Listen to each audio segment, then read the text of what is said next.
top drivers in the Bootleg Racing League have been challenged with many different combinations. Tracks where they've had to bump and bang, tracks where they've had to use the banking to their advantage, tracks where they've had to hug the bottom of the racetrack. But tonight, there's a bit of a change. Tonight, the high line is the preferred line. Who will be able to ride that line to the victory lane circle, and who will get right off the wall and move to the back of the train? We're about to find out here on the Global SimRacing channel.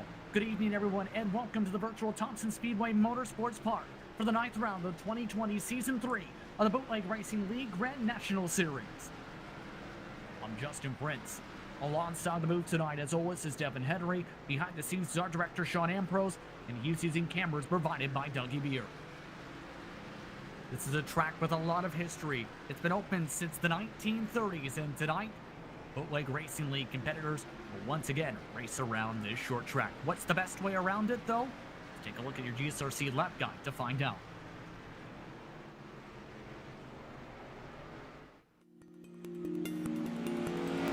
The Indianapolis of the East was how Thompson Motorsports Park was known for many years. For short track, asphalt, open wheel racing, many consider this 5/8 mile track home. You look at the track layout and you think Martinsville. It's got that same paperclip style shape with long straights and tight turns. But here, the corners are banked at 15 degrees, and you'll need to use all of that banking to have a fast lap around Thompson. And you'll need to use all of the track as well. But be careful, that turn 2 and turn 4 wall will bite you, and they bite hard. This is also a track that you do not want to get hung out on the outside, as you will get freight trained. Thompson is the unofficial home of the NASCAR Modified Series, having hosted the series 146 times in 34 years. Asphalt midgets and sprints have been known to show up in modern days as well, but full-fendered stock car racing is a thing. The NASCAR East Series has been known to run here, and you'll find the usual local complement of street stocks, late models, and local modifieds running weekly during the summer months. Welcome to Thompson Motorsports Park, one of the Northeast's premier short tracks. Let's see who gets that win today on GSRC.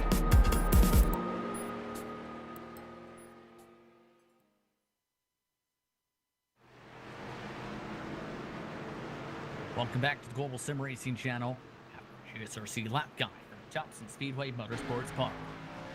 Devin, bring you on in as we get ready to race in a historic short track, a unique one in that the top line is the preferred line. In recent years, it's also been known for its road course complex with 11 turns just outside the outfield here of this track. And I am so excited to come to Thompson, Connecticut to watch these drivers duke it out, because honestly, I don't know how they're going to pass on this 5/8 mile track. 26-degree bankings here in both corners at Thompson Speedway, and obviously with the top line being preferred, how do you pass? If you go too high and you get on throttle too early, you are going to pancake the wall. If you try to pass on the inside, you might lose a position or two. I am very intrigued of how these drivers will go about and make passes, because fast guys have to come from the back. Especially with the invert, we'll talk about that a little bit more in just a few moments. But before we talk about how the point standings have been so far, remind you this series is presented by the Cruise Shop. We're a team of highly experienced travel agents that have a huge passion for travel. Cruise Shop specializes in cruises, all-inclusive resorts, escorted tours, Disney, family travel, groups, honeymoons, and weddings. Love the opportunity to help you plan your next dream vacation. Call them today at 260-755-6125. Let's call up those point standings, shall we? As J.R. Shepard, he's got a strong run coming. 6 victories, 2 second-place finishes when he hasn't won in 8 rounds, a 52-point lead over Donnie Moore. Things are looking strong for the man in the number 98 Ford Fusion. As mentioned, Moore in second, but Justin Morton on the rise in third. Bobby Rafferty has also been on the rise in fourth, with Austin Belkey on the rise to key 5, one of the first times we've seen him inside the top 5 of the season, 4 points ahead now. Joseph Scawa 120 points back of the title fight. For those tuning in for the first time, let's take a look at your race details for tonight, Devin, as we get ready for round 9 of 11. These drivers make it so much fun to watch. We are in round number 9 of 11 here in season 3 of the Grand National Series. 100 laps here at Thompson Speedway, and you cannot change your tires. You have to make that right front and those rear tires last all 100 laps, and only one fast repair. So if you get caught up in an incident, you might have to let those effects linger. And my favorite part about BRL's Grand National Series, no qualifying. The top 8 is inverted from the finishing order of last week. Everyone else starts the race where they finished the previous week. If you did not race last week, you tag the tail of the field. So fast guys often have to come from row number 4 to try to win this race. It'll be interesting to see who can charge their way through the field. And before we talk to one of your hot drivers of the night and one of your top drivers in practice, I ask you real quickly, are you interested in advertising with GSRC? Our channel's 1 million global impressions. A great way to get your branding seen by a diverse audience. Follow the link in the description to the YouTube version of this broadcast for more about the Global Sim Racing channel. In forfeit practice throughout tonight already, with under 5 minutes to go until we hit the grid. Justin Morden now joins us in the broadcast booth. Lots of momentum entering tonight. How are you feeling about Thompson? And I believe we have a technical issue. Apologies for that, as I believe it's in part because Morden is on the track. Apologize for that. We'll allow him a chance to get his bearings, as he's now pulled off to the side of the racetrack. Now that you're out of the car, Justin, do you have a copy? Try this one more time. Justin Morden, do you have a copy? We apologize. Tries once again as Morden just jumped out of the race car. Justin Morden, again, do you have a copy, sir? Well, Justin maybe he's just getting zoned in right now. Had a good finish in the dirt street stocks last night. Finished 3rd. 2 straight podium finishes for Justin Morden in the past 2 weeks here in the Grand National Series. So maybe this is the night where he gets his 2nd career victory in the Grand National Series after that win at Martinsville just 1 season ago. Best times the board, by the way, listed 20.230, low Rafferty, Morden, and then Shepard, separated by about a few 100ths. And we apologize on behalf of Justin Morden for his technical issue.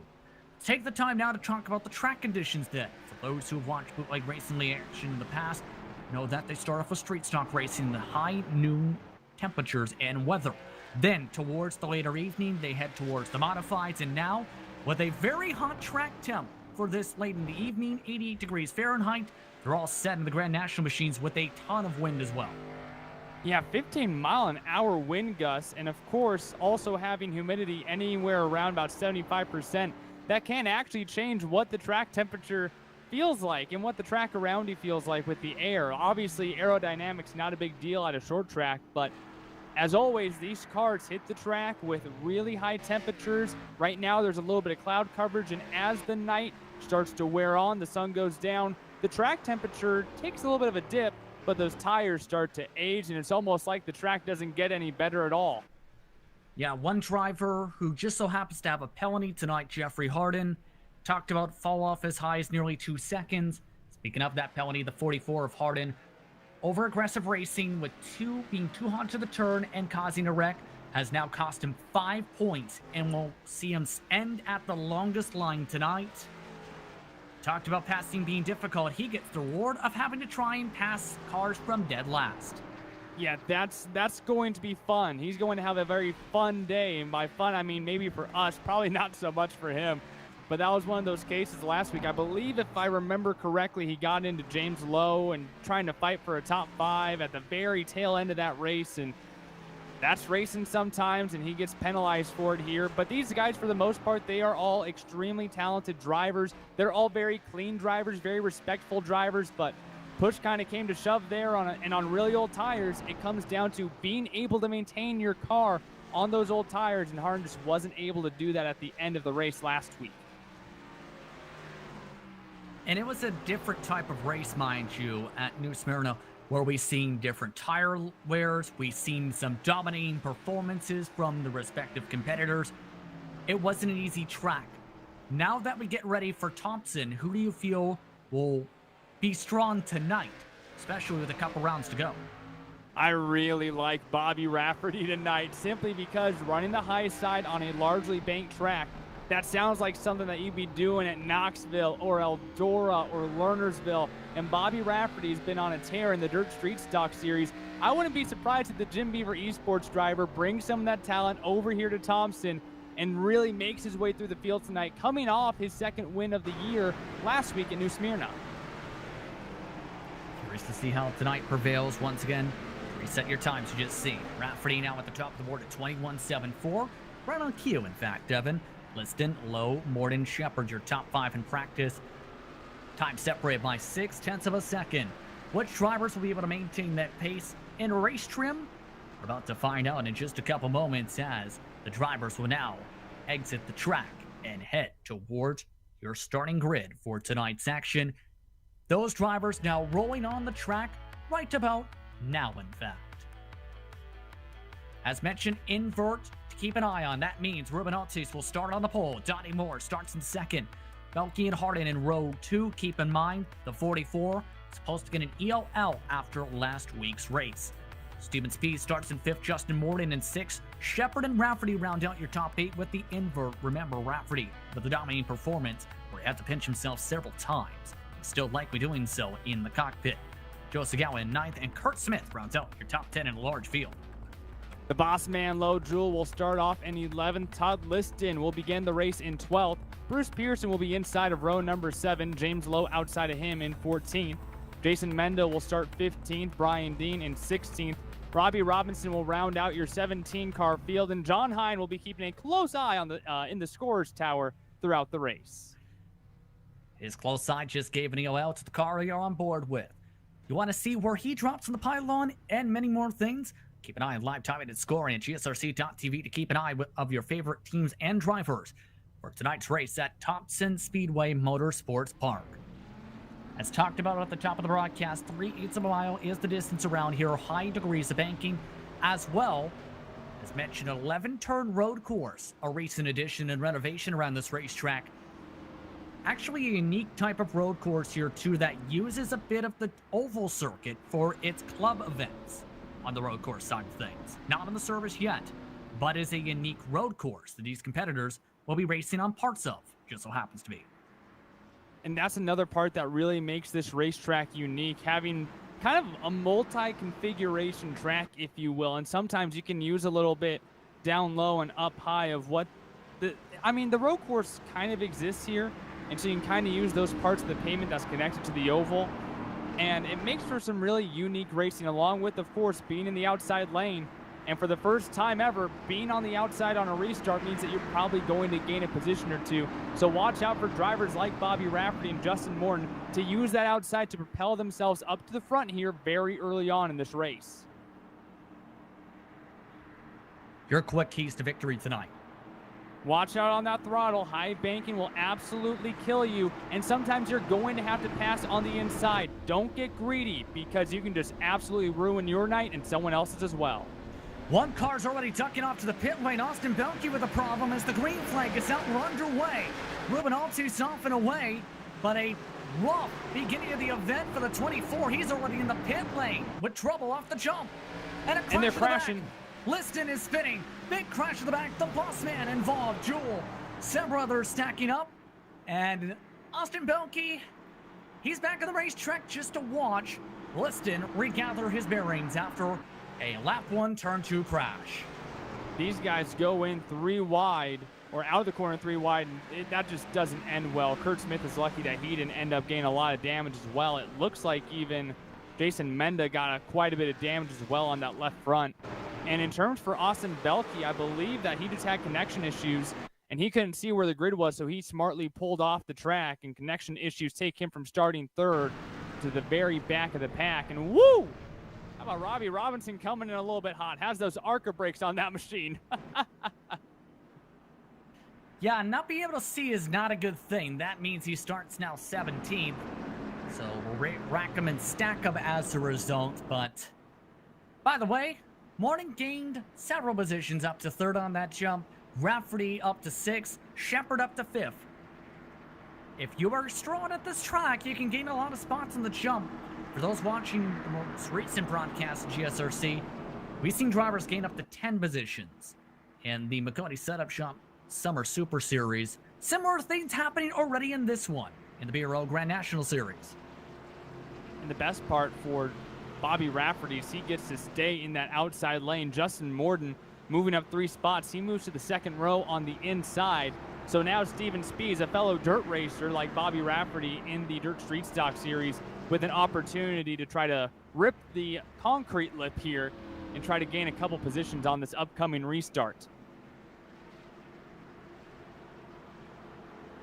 Indeed, by the way, a couple drivers getting damage repair for the fast repairs and or manual damage this time. Joel Menda Robinson all came down the pit lane here this time by. What are some of the other things fans should keep in mind when it comes to racing at a track such as this, as we still have lights on top of the pace car? Well, this track really reminds me of, I don't even know what to call Bristol when it was the high side only, because it's not modern anymore, but it's definitely not the old school Bristol, where you want to be up near the wall. Now, these guys aren't going to be on the wall. You're just going to pancake it and you're going to spin out.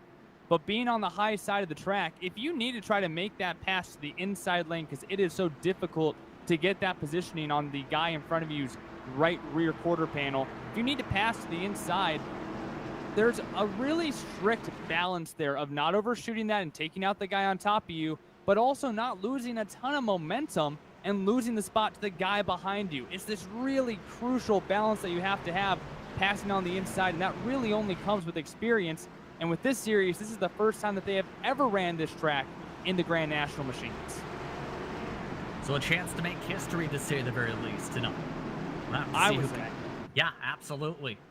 See who can add some history to this track that opened in 1939. When to go this time, Robinozzi still in the lead. Moore, Morden, Speeds, Shepard, Rafferty, Segala, Smith, Lowe, and Pearson, your top 10. Everyone third on back has gained spots as a result of some of the trouble early on, as the 11's up and away. Bit of a checkup, though, as here comes Morden for the race lead. Moore with the shot on the top side as, once again, Morden tries to wheel it on the bottom side for the lead. Takes it away nearly down the backstretch as Shepard's following suit. Altice faded way too high in the corner, but you saw how much momentum he gets from driving in that outside line. Down the straightaway here, Morden will take a little bit of a gap, but Altice will start to come right back up to him side by side into one. Bit of a squeeze again from Morden. Can he get a good launch on the edge of the apron? Just about got clear. Shepard trying to find a hole, can't get to the top side. He's stuck on the bottom as well still. Your contact behind on the freight train on the high side as they're 2-3 wide at the end of the top 10, but still side by side after 8 laps of racing so far tonight. What Justin Morden is doing, keeping up with the leader on the inside lane, is so impeccable, because you look at J.R. Shepard in 4th. He was on the inside lane. He was both losing momentum and floating up in the corner. Morden now not able to keep up with Altice. The 11 car is free and clear, and now Donnie Moore looks for second. How long as a driver can you actually stick on the bottom without burning up your tires with the amount of fall off tonight? Well, this is lap number 4 for Justin Morden, and he's just starting to fall off the pace. I was impressed purely by the fact that he was able to keep up for so many laps. But just the fact that he was fighting so hard on that inside, it's going to kill his tires even sooner. I don't think that he can really go more than 3 laps at a time without losing significant time. And right now, the 9 car is going to be freight traded on the outside unless he can really squeeze into a gap on the top. And squeeze in as their speeds now. Them side by side. The first driver behind the race leader is Donnie Moore. And again, we were talking about this technique needing to pry drivers just about off the outside wall to make passes to get that preferred line, and that's easier said than done, because you have to wait for the perfect moment to try and get to the outside of a car and then make that pass. It's not easy in any suit, on any track. And Steven Spees that time is doing what you have to do in a track like this, is Rafferty will look to pass on the inside. We'll watch that 7 machine, see if he can pull it off being in that inside lane. You have to try something different. If you're running the same line as everyone else in front of you, you're not going to pass anyone. So try to mix it up. Go a little bit lower than the guy in front of you, a little bit higher. See if you find momentum or close a gap to give you momentum going down the straightaway. Looking out the rear window here of Steven Spees, Bobby Rafferty going a little bit lower. Spees trying the really high groove, and it's not going to pay off here off of 2. Rafferty actually making the pass on the bottom side, one of the first times we've seen that tonight. For the number 7 machine. And for speeds from Lee Summit, Minnesota, Missouri. Midwest Turbo and Performance Machine, paying the bills, working in supply chain, a lifelong racing fan. Has been having some solid races so far, known for racing mod lights on the dirt the past 4 years, as well as in iRacing for the past few seasons of BRL action, and very strong on the pavement so far in his runs on the track. Look up here at second, J.R. Shepard on the inside. Donnie Moore floated up in the corner just a little bit in 3 and 4, lost momentum, and now Shepard on the attack. So Shepard now trying to wheel it on the bottom side, doing what you're talking about. Eventually, someone has to try and get the bottom to work here. Rafferty does have a little bit of a gap he's trying to close up to take advantage of this as well. Shepard still side by side off of 2. He backs off. Right in front of Bobby Rafferty, he goes as the back single file. And here, all 3 drivers that you see, both Rafferty and then Shepard and Moore in front of him, using slightly different lines, just trying to see where you can get an edge on the car in front of you. You're not going to pass someone if you can't get up to their rear bumper. Shepard has already done that once on Moore and is already closing back in again. By the way, mentioned speeds and Mortimer side by side. They're back single file, most of the field single file, 82 laps to go, so still very early on. And now this becomes the difficult part. If you're the race leader, Ruben Altis, we've seen him have a strong race for the first 30 laps last round. But once we got past that point, his tires fell off a cliff. And we've seen that from guys like Kurt Smith and Brian Dean and others starting up front. They lead some laps and then eventually they fall like a rock, getting pressure from behind. Right now, Donnie Moore sticking that Monte Carlo nose right up into the rear bumper of the 11 machine. And the more pressure you get, the worse it gets. And Donnie Moore almost, no, he does miss the corner. I thought he was going to make some major contact there with Altis. Shepard says thank you very much in the career shop 98, so he's up to second. And now Moore has lost the top as well. Here comes Rafferty, trying to get the squeeze, nearly making contact. Moore tries to save it, hooks into Rafferty. Spin down the back as the caution's out. Donnie Moore, he got loose about halfway through turn number 1, and that crash took about a quarter of a lap to actually make right there. So that's him bouncing off the wall there. That's why you see him dive to the inside. That's the reason why he lost the outside, was bouncing off the wall. He gets loose right about there. It almost looked like he tried to squeeze Rafferty, but he was just loose and trying to save that car. Drives right up into the 7. And sometimes there's just nothing you can do. You're trying to do the best for the field and save that car and ends up taking out a driver. And Bobby Rafferty has to come and get a fast repair. Vision Wheels machine with significant damage. Here's the look, just about contact with the right rear, then bam. And nothing you can do. Nothing. Rafferty's elected to take a fast repair because of that. And you don't blame him with how hard that hit was to left front, so that drops him to the very back of the field. That could very easily have just annihilated the front suspension in that Jim Beaver Esports number 7 machine. And now having to head to the back. We've already discussed how difficult it is to pass here, and now he has to come up through the field. We have seen more drivers go backwards so far today than go forward. The only driver who has made up significant time is Brian Dean, 16th to 9th. Yeah. Speed's curling inside the top 3. See if we get a word with him, and that 55 machine has still a few more pace laps. He's on the radio now. Speeds, do you have a copy, sir? 10-4 got you. How are you feeling so far tonight in the number 55 machine running the top 3? Not sure that I'm fast enough to stay up here. Just really trying to turn laps. You know, this isn't really my normal cup of tea, but I'm trying to learn from these guys. Well, you're running up top. You're on the wall. It's a little bit of a loose track. You able to use any dirt experience to try to get an edge on these guys up front? Well, I'm trying to keep all the tires planted so I don't have to use that dirt experience. You know, my plan now is just to see how close I can stay to JR and see if I can learn something, though. He's fast, so hopefully he'll teach me something here. As well here, what's it going to take for you to win at this type of racetrack tonight? One of the few tracks where the top line is the preferred line rather than the bottom? For me to win, I probably need a lot of guys to crash out. Like I said, you know, I'm a rookie here. I don't do a lot of this racing, so just trying to learn and hopefully I don't make any big mistakes. You know, I feel pretty comfortable in these, but winning's not even really in the picture. I need a lot more laps before I get there. So overall, what else would you like the fans to know as we get ready for the restart? Nah, just appreciate people tuning in. Hopefully we get some good close racing and put on a good show. Good luck on that bottom side. You're starting in row 2. Thank you. Once again, Stephen Speed currently in P3. Robinotti's in the lead. Shepard in second. Row 2. Spees and Morden. Row 3. Smith and Pearson. Dean and Hart in row 4. Leston and Lowe in row 5. If you count the OL, Hardin, one of the biggest movers of the night as the pace car is off. Green flag up on the stand. We're back underway.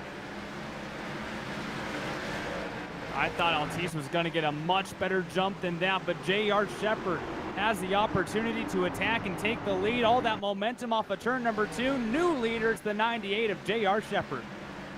Now it becomes the question, can Shepard hold on as Morden way up the track this time?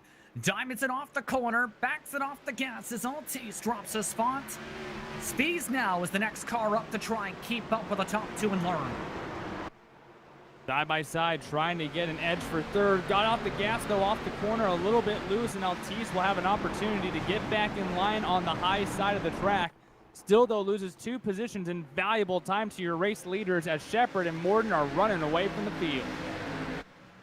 Last time by, the pace 4/10 quicker than third place on the track. The car to keep an eye on, though, is in P6 now. Remember Hardin and his penalty, Devin? He's up to 6 already. And taking James Lowe and Brian Dean with them, as now they pass by Kurt Smith, who's in the wall. Excuse me, Hardin is not the hard charger because he had that 4th place starting position, but has now moved himself into the top 5. So, I mean, he went from the tail end of the field 17th to 5th place. That is a 12-spot gain since the drop of the green flag. The driver who has that, by the way, is just happened to be that Pontiac Grand Prix machine you see in the backdrop. Dean keeping within range of Hardin as well. He's plus 10 on the night. Yeah, Dean started 16th. Technically, he started in the 14th starting slot because Hardin slid to the very back of the field with his EOL.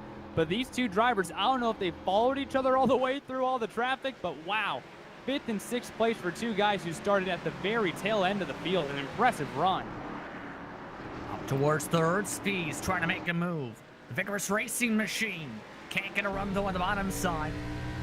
He's trying something different once again, trying to diamond it into the corner almost to try and get underneath Altice and force a mistake. Nothing's quite working yet for the 55 on the pass.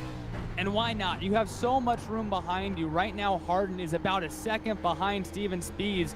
So give a couple things a try. See if you can make something work. If there's a late race caution and you have the experience of doing something that no one else in the field has even tried, that makes you the better driver when the green flag flies again.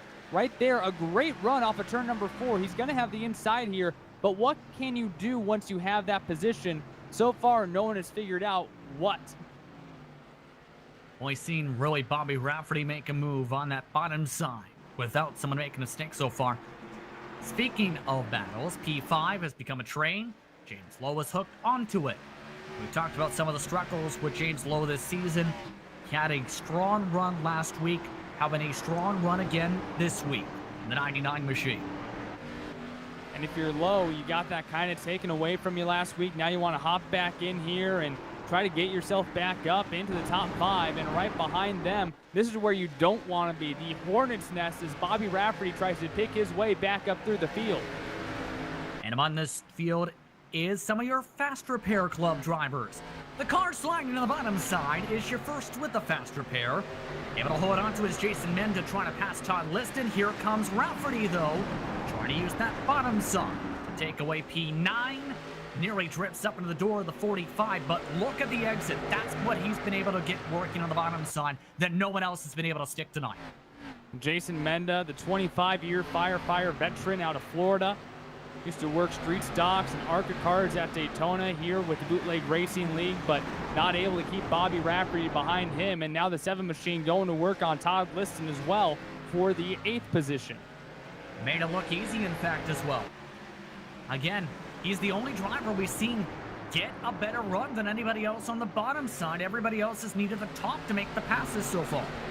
But how much right front has he used having to do that? So if he does get a late race caution, he might be able to use the inside better than anyone else, but he will never be able to use it as well as he's using it right now because that right rear is just going to burn right off. Speaking of the battle in front of him, by the way, they are trying to change up lines here as well. Hardin is running 0.2 of a second slower than your top 4 at the moment. So the pace is falling off now for the 44 machine after having to cut through the field in that yellow and blue car. Currently being kept in check still by Dean and Lowe. Any mistake, and back he goes once more. Into the clutch has potentially been Rafferty coming up. And that's one of the difficult parts to gauge your car. Right now, the 44, you see a little bit over the top of that black rubber, and it's a little bit slower up there. You're using up more track with less grip, and Dean has an opportunity here on the inside. No slide jobs allowed, though. They don't really work out here at Thompson. Yeah, no, the cushion doesn't quite work the same as dirt, but yeah, to emphasize, way up towards that wall, there's no rubber buildup.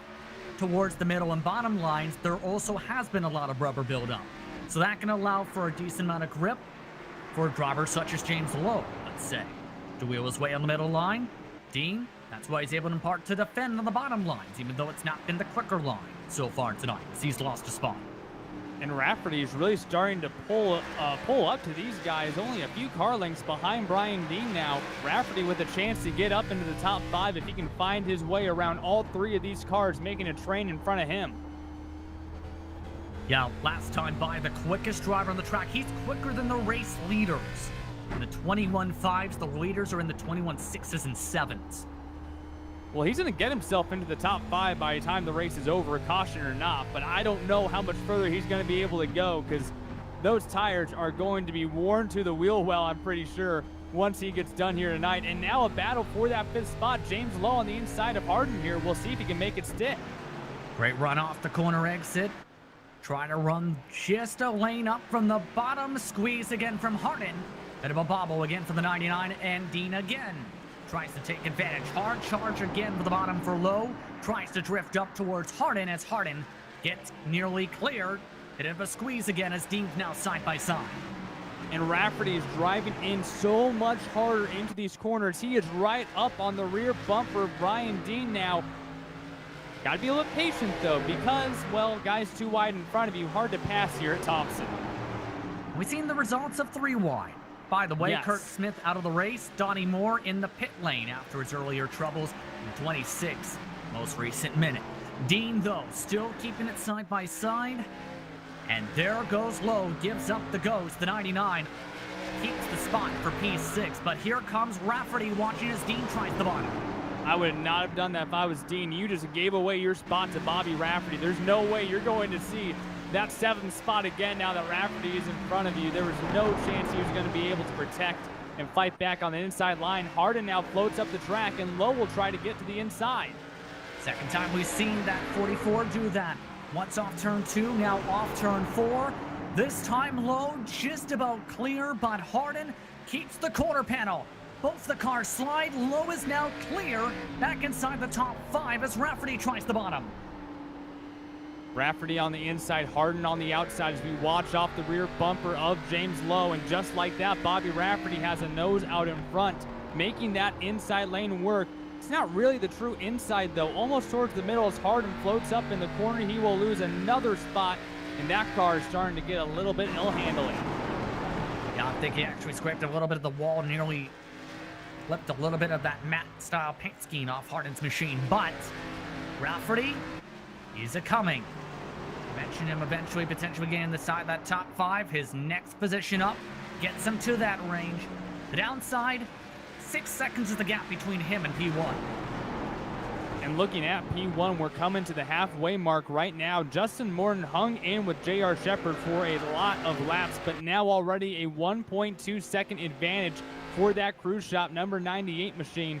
And now Morton is starting to fall back into the grasp of Ruben Altice and Steven Speeds. Now, if you head towards that direction, In the entry of turn 3, Morton was letting the tires hang out a little bit more than the 11 and 55.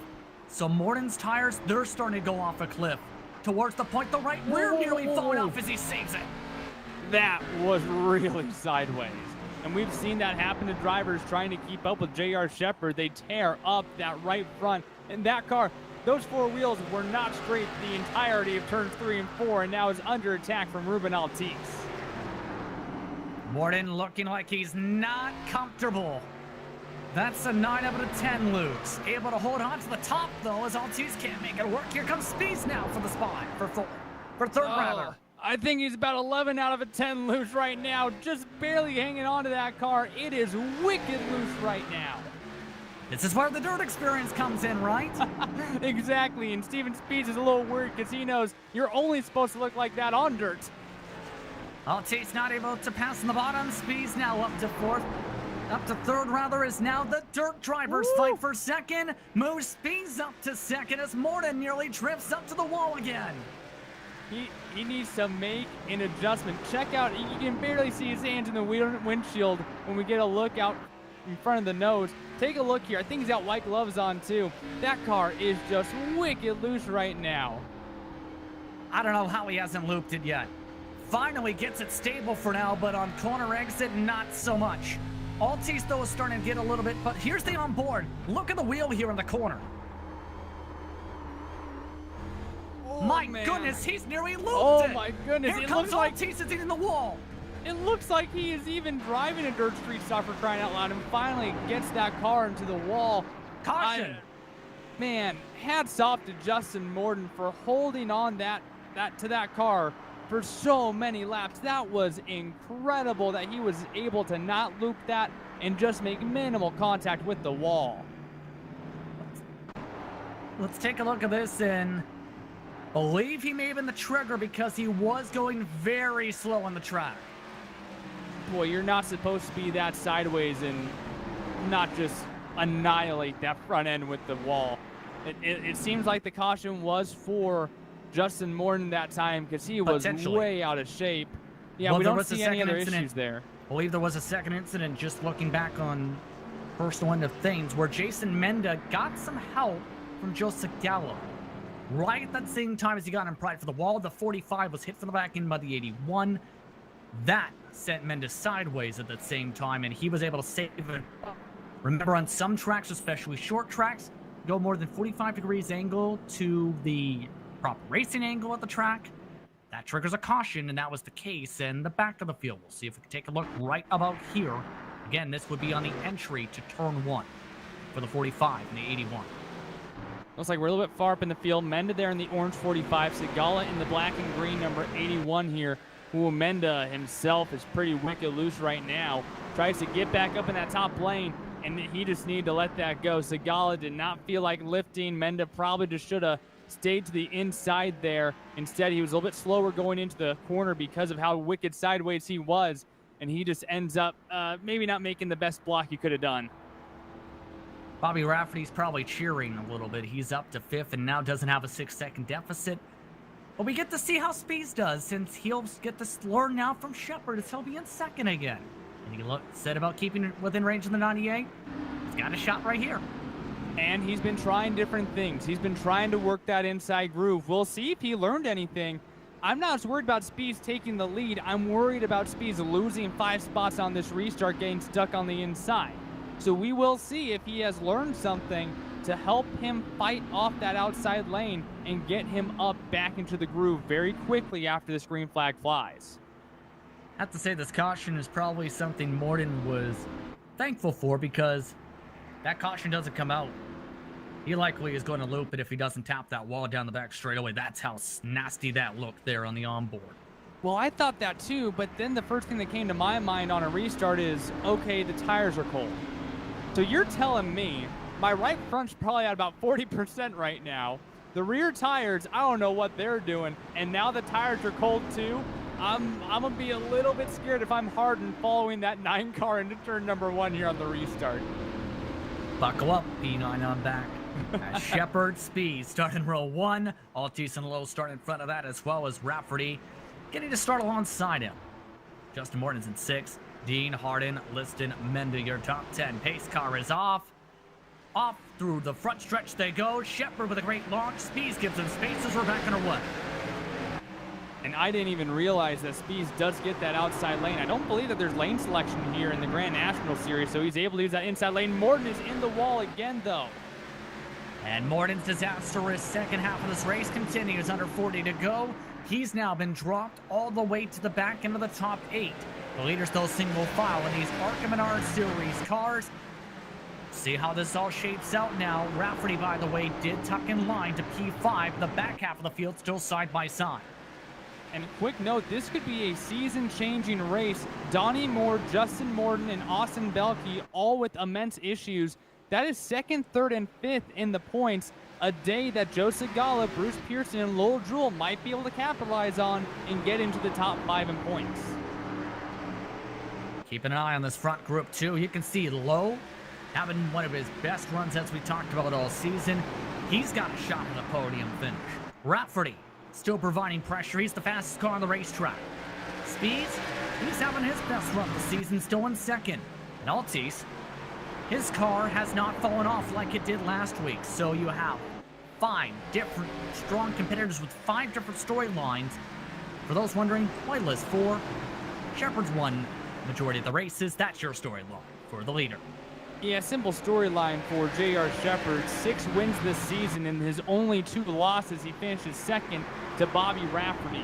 This driver has absolutely dominated this series. The back-to-back defending champion coming into Season 3 and looking to get back on its hair to close out the year before we head to our final 2 races of Season 3. Dean, by the way, is also staying on the lead pack, up +10 as we talked about. Lowe, by the way, is up +11 after his rough race last round. Still no one not able to make a move quite yet. Just everyone staying lockstep, near dead even on pace, separated by just about 1/10 of a second a lap on average after the green. And these Arkham Menards cars, these drivers are hanging in there pretty well. You have a guy like Justin Moore who just ate off that right front, and now Altice might be having some issues floating up in the center of the corner. That's just a common issue when the right front starts to eat up and you're tight in the center of the corner. That's where the adaptability comes in for some of these drivers. You have to be able to adapt to what that right front gives you, and Steven Spees has adapted very well, staying on that rear bumper of J.R. Shepard. He was actually quicker than Shepard last time, but we've seen this from Shepard before. Save the tires, force the drivers behind to burn up theirs, and you can take advantage. Justin Morton, meanwhile, has had more trouble in turn 2. He's now in 14th after he had some trouble. We stay green.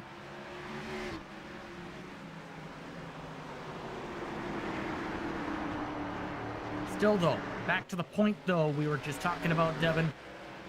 Competitive run from these competitors up front, but Shepard's in control of the tempo. And we've seen that bite some drivers, but certainly not J.R. Shepard. A lot of the guys who set the tempo at the start of the race have had their tires fall off, besides Ruben Altice here tonight. But whenever J.R. Shepard is able to get up to P1, he finds a way to set the perfect pace where his tires are still just phenomenal if there is a late race caution, but enough to also gap the field a little bit too. He has some sort of magic voodoo going on in there where he can run away from the field and keep those tires at a pristine condition with, you know, all the issues that you have trying to burn off that right front here on the high line. Whoa, wicked loose here. That's Bobby Rafferty. He's nearly hit the back end of Altice a couple times now in the braking zone. Just again, seems like he's stuck in the top 6. Are dead even on pace. The fall off is already 1 second compared to the green flag tonight. And how about adaptability? Bobby Rafferty hits the wall in the front straightaway. Well, I'm just going to go a little bit lower in the corner this time. You just have to adapt to what the car gives you. You see the 7 car kind of pushing in the center of the corner and now adjusting his line so that he doesn't make contact with the wall again. There's still a lot of racing left to make some moves. 26 to go this time by. There's still opportunities to capitalize on others' mistakes. By the way, Justin Morton now out of the race after he had more trouble, as mentioned, at the back.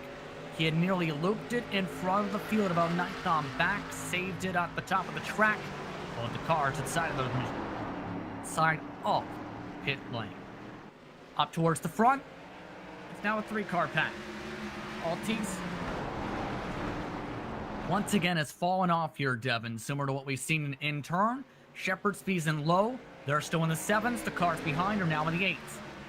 And this has just been a great run for James Lowe. We've seen him struggle throughout the season here and there. He is one of only 4 drivers to ever win in this 3 seasons of the series.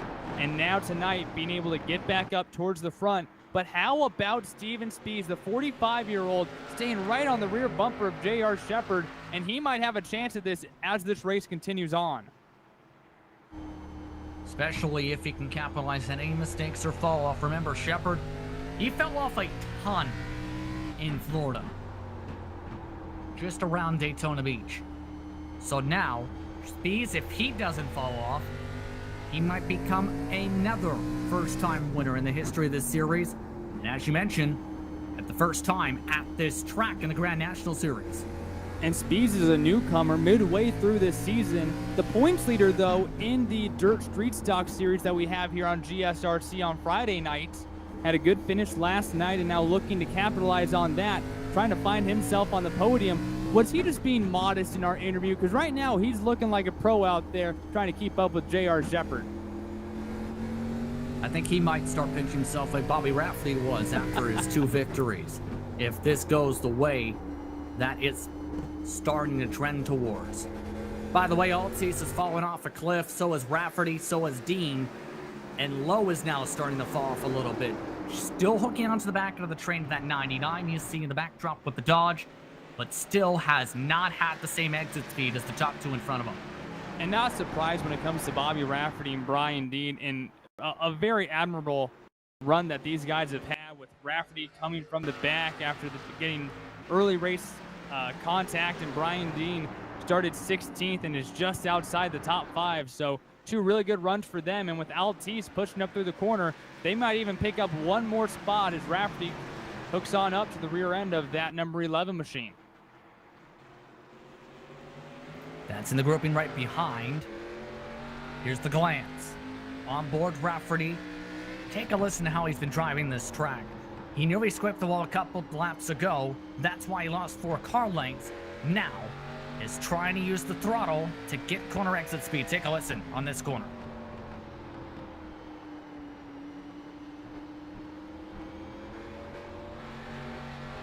And that time really had to just baby the throttle with the caution down the back.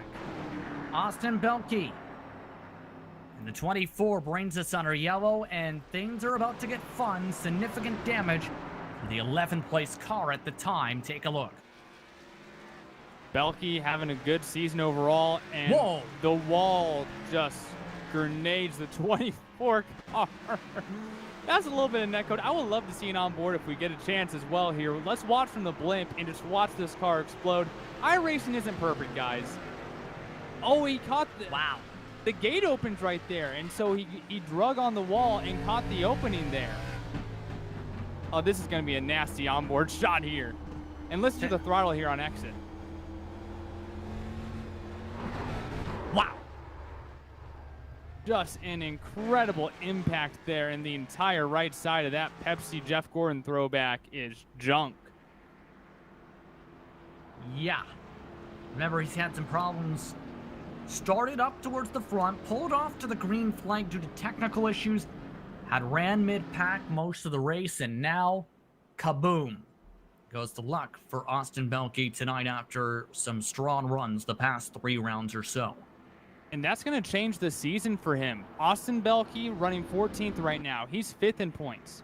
Justin Morden, he's now in 15th on the board. He is 3rd in points. Donnie Moore had his issues. He's 16th on the track, 2nd in points. 3 of your top 5 are going to finish outside the top 13 tonight, and that's going to change the complexion of this series going into the final 2 races of the year. Indeed, to touch upon your biggest movers, you see that on the side of your screen now. Lowe is that biggest mover, plus 11. Dean has talked about a plus 10. He's been in 6th for about 40 laps now.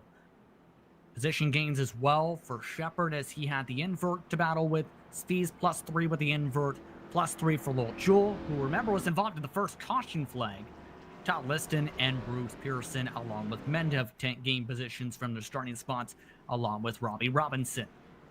So, much of the field has gained spots. The biggest droppers have been Belke with that trouble, Donnie Moore, who's been off the racetrack for about, well, since lap 18, and Kurt Smith, who is DNF'd along with Justin Morton.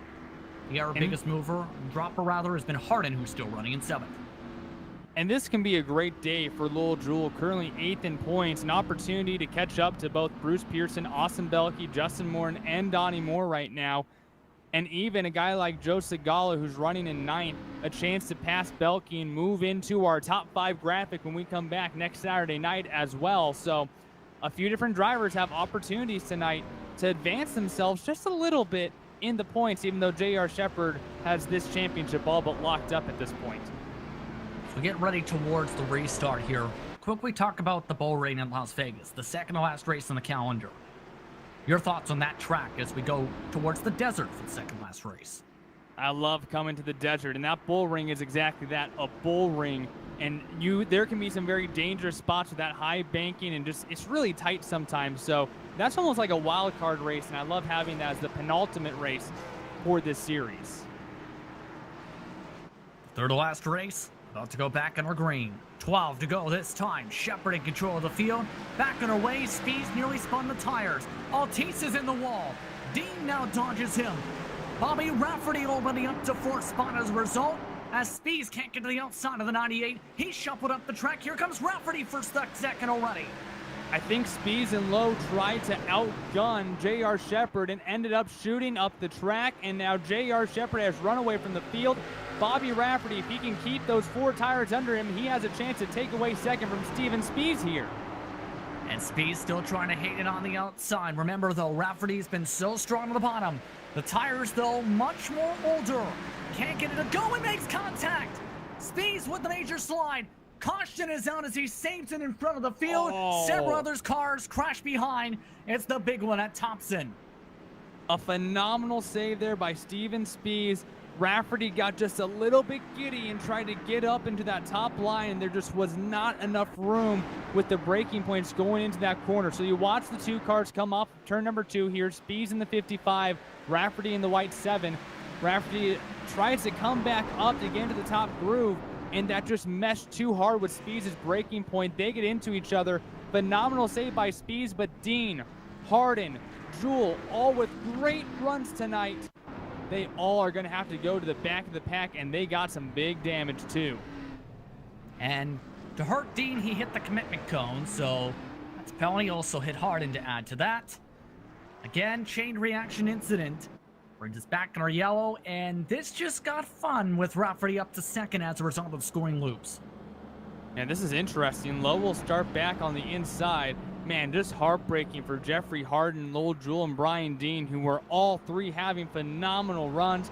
Hardin recovering from that EOL. Dean started in the back of the field as well, and now they are back outside of the top 10. And Ruben Altice very quietly slid to the back of the field as well. He's back in 10th now, by far out of contention to try to get this win. But that helped out Joe Segala now in 5th, Menda in 6th. And we haven't heard much from Robbie Robinson. He's moved into 7th place. And Robbie Robinson, by the way, has pit 6 times tonight. Trying to make sure that car's all nice and tight and safe. Well, he was involved in the first incident of the race and was driving a very demolished race car. We've elected to keep the faster pair, but has repaired damage several times per caution. Well, guess what? He'll have to see how the speed is now from P7. He's among the inversion spots, remember. Todd Liston would currently be your pole sitter at the bull ring at Las Vegas if this running order sticks. And Robinson, the 26-year-old Air Force veteran, now an aircraft mechanic for United Express. He has an opportunity here to try to get himself a really good finish, but stuck in that outside lane. Man, started this race 17th, up 10 spots now. He's vying for that GSRC Hard Charger Award tonight. And how about that? Got a good bit of damage, too. That's how you know you had some good short track racing. Like I said, it was much worse earlier on now. It looks almost new. Except for that damage with the crinkle in the left front and, well, that right front. Crushed in like it's been hit by a piece of concrete. out of Martinsville, early 2000s. Meanwhile, we're 1 to go, coming to 5 laps to go, approaching the point of no return as well. Shepard, Rafferty, Lowe, Spees, Sagawa, Mendo, Robinson, Liston, Altice, and Pearson, your top 10. Your thoughts as we get ready for what may be the final restart. Well, with a 5-lap shootout, it's so easy to get greedy, get giddy, get on that throttle. Be patient here, keep the tires under you, or else you will lose yourself a great finish. Buckle up. 5 laps to go from Thompson. Shepard off and away. Rafferty caught sleeping. Speeds with a good launch, trying to give a bump to the back end of Rafferty. Nearly spins the 7. The Jim Beaver Esports machine trying to save it. Bumps off Speeds. Sagawa now inside the top 5. Here comes James Lowe in second spot as Shepard ran away. That was just gorgeous. Rafferty got into the back of Speeds. It didn't take Speeds out of the race, though. Speeds got his, I don't want to even say revenge. It was just, that was the perfect, oh no, Bobby Rafferty in the wall, spins into the inside wall. And something broke on Rafferty. Contact from Menda down the straightaway as he got squeezed to the wall and looped it down to the track. And we're Still staying green. Yes, that was off the racing surface, so 3 laps to go, and Shepard now leads by half a second over the 99. Can James Lowe close up that gap in time? Coming down 2.5 laps to go. Looks like Shepard's getting a little bit loose, but James Lowe has come from the back of the pack. How much more car is under that 99? Can he run down J.R. Shepard and try to get back into victory lane here in the Grand National Series? 2 laps to go. Lowe only closed in by about 1/10 of a second. We'll need a major mistake from the cruise shop machine to close in as Lowe nearly tapped the wall, lost all the time he gained in the past 2 laps. White flag this time. Shepard just has to keep all 4 tires under him, and he will be able to find victory lane again. James Lowe starting to lose a little bit of touch. It's just back down to the basics, the fundamentals. This cruise shop machine trying to get back to victory lane. For the final set of corners, Lowe too far back to reach. J.R. Shepard, for the 7th time this season, wins in the BRL Grand National Series by 6/7 of a second over James Lowe. Speeds, Sagawa, and Mendo round out a top 5 that finished with a crazy final 20 laps. And that was just a wild restart. I do want to go back to that contact between Speeds and Rafferty. I don't think that is what really caused Rafferty to wreck there, because he was just so loose. But Speeds, in a way, kind of got his revenge there. Didn't take out Rafferty, and you saw him battling with Menda there. Got into the wall, and that's what caused that contact to send him into the inside barrier. Another look here. He's on the outside of Menda. Super loose there. Almost tagged the wall. And just a little bit of contact with Menda sends him flying into the inside wall. And I don't think that's because of contact with Speeds there. And I mean, if you're Speeds, that was 100% fair game getting into the back of Rafferty there. It didn't take him out, and it was just kind of a, hey, didn't appreciate what happened there in turn number 3. But hey, how about J.R. Shepard? Another trip to victory lane for the number 98 cruise shop machine. I think he's found a spot to celebrate here for tonight's action as J.R. Shepard goes to said celebration. That, take a step aside. Post-race coverage coming up in just a couple moments. You're watching the Global Sim Racing channel, the Bootleg Racing League Grand National Series.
Welcome back to the Global SimRacing Channel's coverage of the BRL Grand National Series presented by the Cruise Shop.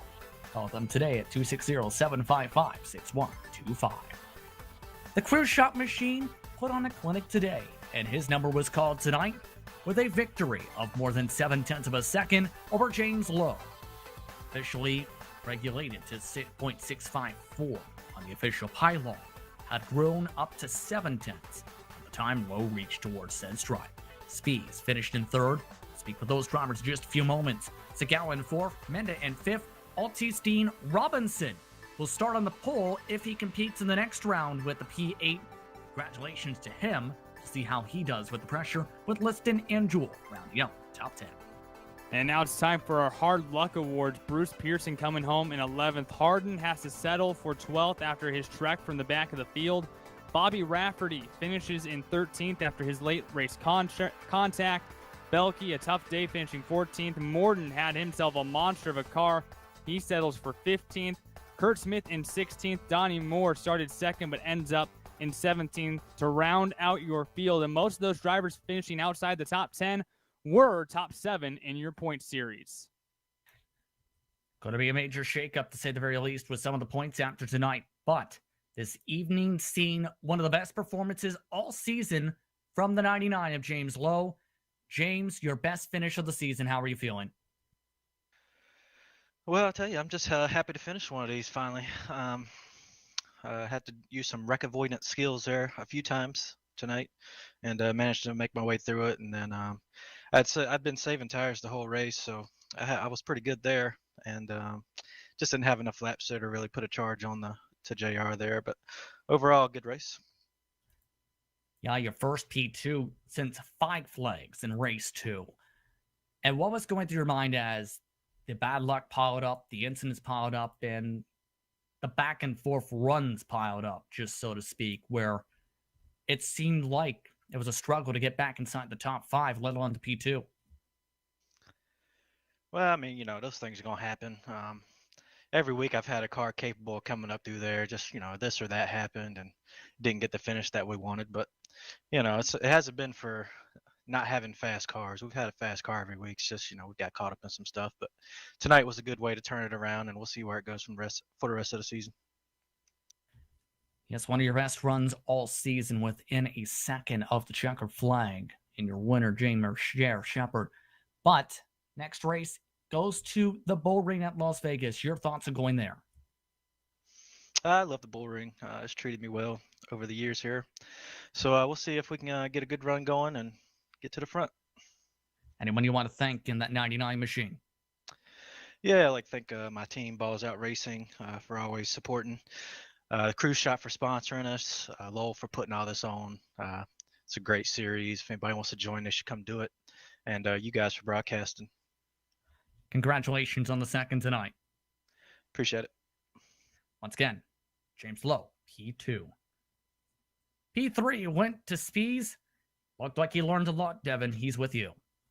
Yeah, I don't know. Maybe he was just being modest when we talked to him a little bit earlier in the day. One spot short last week at New Smyrna, but finally ends up on the podium here at Thompson Speedway.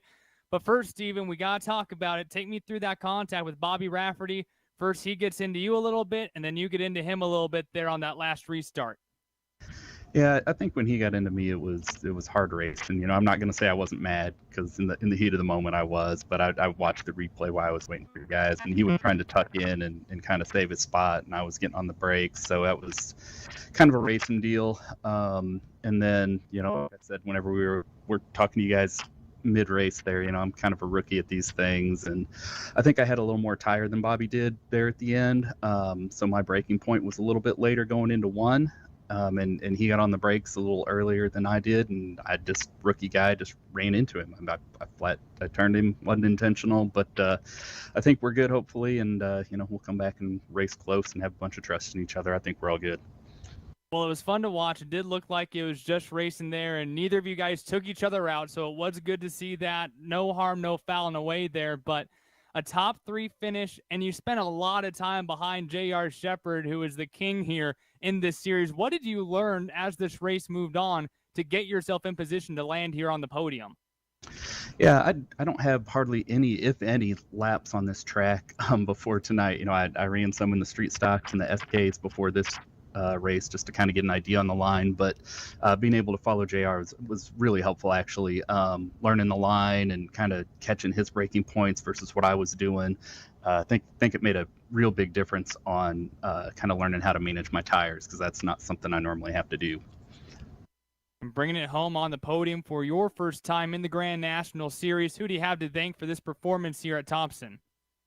Yeah, I'm just thrilled to get a podium in this series. There's a lot of fast guys that have a lot more experience than me, so it's pretty exciting. I didn't like how the things ended there, but really, I think the biggest thanks will just be to Lowell Jewell for letting me into the league, and let me run with these guys, knowing that it's not really my forte, but that he gave me enough trust that I can try to keep it pointed the right way most of the time and keep it clean. So thanks, Lowell. Steven Speeds brings it home on the podium. Congrats on the top 3, Steven. Thanks, guys. And now let's go and chat with your winner. Justin Prince has caught up with J.R. Shepard. Once again, another victory for the 98 in that Ford Fusion. How are you feeling winning your 7th race in the season, JR? Oh man, this is this race was not one I was looking forward to.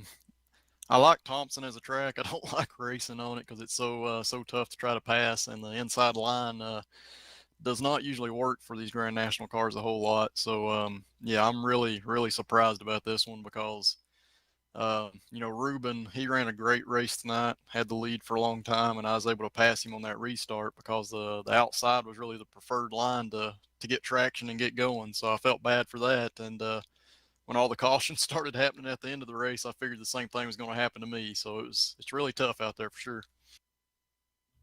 Seemed like that, absolutely. What was it like trying to wheel this car around for you, especially knowing the bottom line has been a preferred line for majority of the races? Tonight, it was the top line. What was that like, trying to battle with the top line dominant track? Yeah, you're trying to fight each other to get into that top line, and I actually kind of preferred the middle, but when you get somebody close enough to you, you got to move up to protect that high line so they don't get to your outside. And yeah, it's really tough.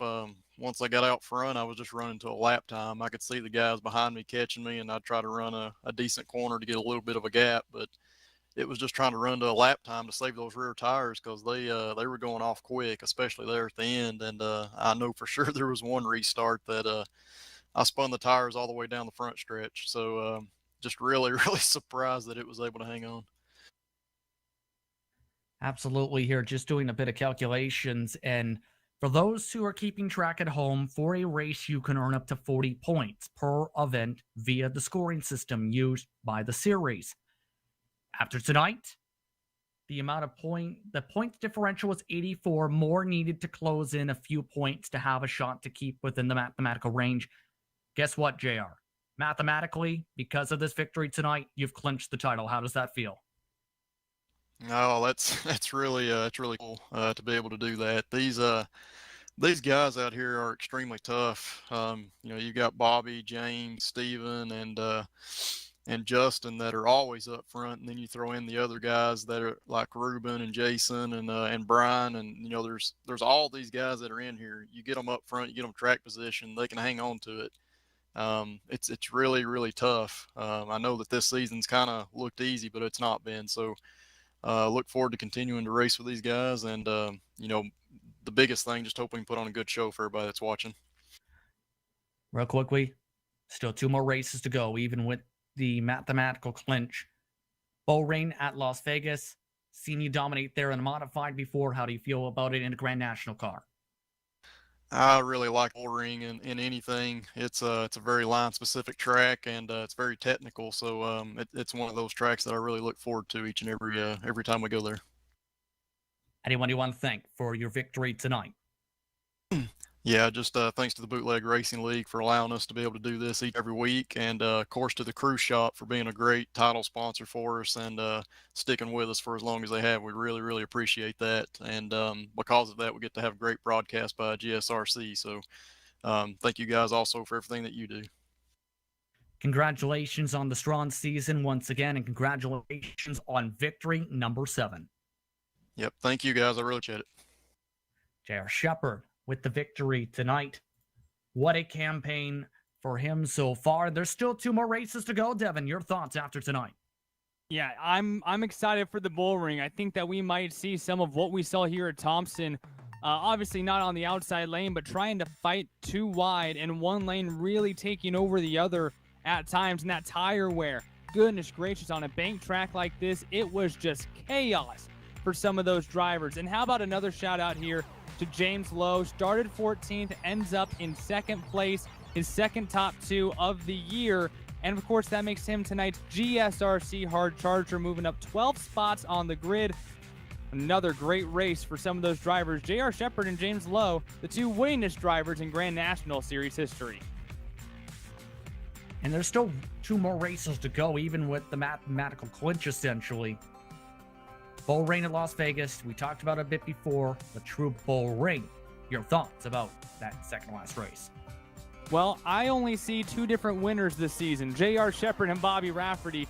I know for a fact that Justin Moore wants to get back on that board, and James Lowe wants to get back on that board. The only other 2 winners in the history of this series.